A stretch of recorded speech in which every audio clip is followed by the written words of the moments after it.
ওয়ালাইকুম রহমতুল্লাহ। আজকে একটা অঙ্ক শিখবো হচ্ছে ষষ্ঠ শ্রেণীর সাধারণ গণিত। কোনো ক্ষুদ্রতম সংখ্যাকে ৮, ১২ এবং ২৪ দ্বারা ভাগ করলে ভাগশেষ ৫ হবে। এখানে আছে ক্ষুদ্রতম সংখ্যা। এখানে ক্ষুদ্রতম সংখ্যা বলতে কি বোঝায়?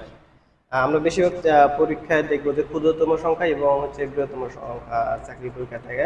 ক্ষুদ্রতম বলতে হচ্ছে বোঝা হচ্ছে লসাগু। ক্ষুদ্রতম হচ্ছে লসাগু।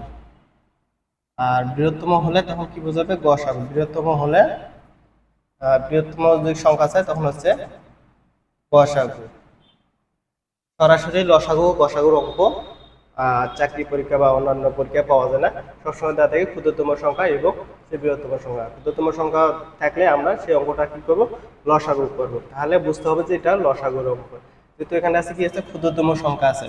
এই ক্ষুদ্রতম সংখ্যা দ্বারা থাকার কারণে আমরা কি করবো?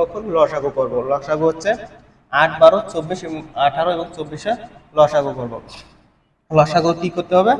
৮-এর গুণনীয়কগুলো বের করতে হবে, মৌলিক গুণনীয়কগুলো বের করতে হবে। ৮-এর মৌলিক গুণনীয়কগুলো বের করতে হবে কিভাবে? ২ দুগুণ ৪ দুগুণ ৮, ২ দুগুণ ৪ দুগুণ ৮। তাহলে ৮-এর মৌলিক গুণনীয়ক কি কি?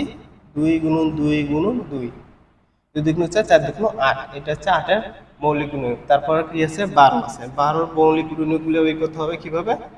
৬ দুগুণ ১২, তারপরে ২ দিয়ে গেলে ৩ দুগুণ ৬। তাহলে ১২-র মৌলিক গুণনীয়ক কি কি বের হলো? ২ গুণন ২ গুণন ৩। তারপর কি আছে? ১৮।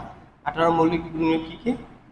৯ দুগুণ ১৮, তারপর হচ্ছে ৩ দিয়ে দেবো, ৩ তিরিকে ৯। তাহলে ১৮-র মৌলিক গুণনীয়ক কি কি আসবে?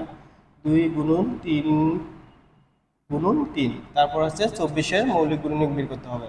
তাহলে ২৪-এর মৌলিক গুণনীয়ক ১২ দুগুণ ২৪, ৬ দুগুণ ১২, ৩ দুগুণ ৬। তাহলে ২৪-এর মৌলিক গুণনীয়ক কি কি? ২ গুণন ২ গুণন ২ গুণন ৩।